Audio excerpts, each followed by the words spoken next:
Hello, I'm Madeline Edgar and I'm here again with another of my marvellous movement Feldenkrais tips. And this is another one for your head, neck and shoulders. And remember that we often think of the neck as being a separate entity, but it actually isn't. It's the top part of your spine. So often we find, particularly sitting at computers, desks or whatever, that our neck gets tight and sore and we find it difficult to turn our head and shoulders. So just turn a little bit to your right side and notice how far you can see easily out of the corner of your eye. And then notice turning to the left how far you can go easily or comfortably. And then come back to the middle. And now begin to scan yourself and notice, you can do this in sitting or standing, does one earlobe feel closer to one shoulder than the other? Now for all of us, we all have one that's slightly different to the other. So just notice for you, is it the distance between the tip of your left earlobe and your left shoulder? Just notice that difference in your mind. And the distance between your right earlobe and your right shoulder. And notice that distance. And which of those distances feels shorter?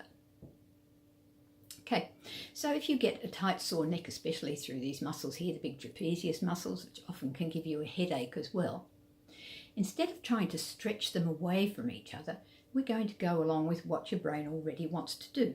So bring your arm over your head on the short side, whichever it is, and lock your arm and head together. So you actually take the neck out of the action and slowly begin to take your elbow a little bit down towards your right hip and a little bit up towards the ceiling, just staying with your own comfort range, but feeling how if you take the neck out of the action and lock it with the arm, then somewhere further down your spine, vertebrae have to move.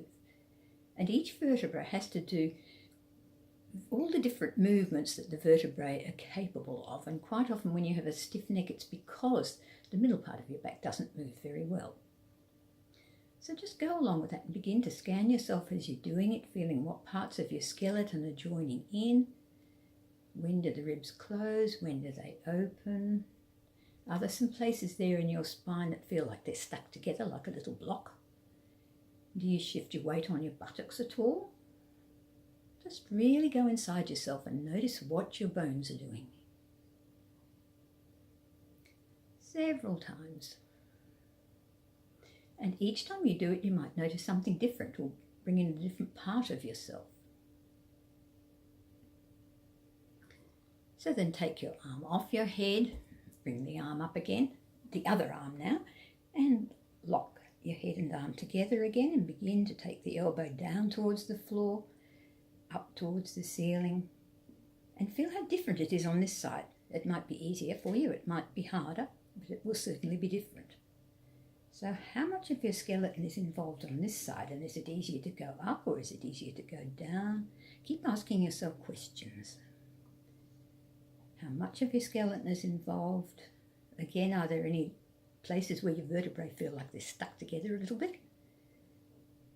Do you shift your weight on your buttocks?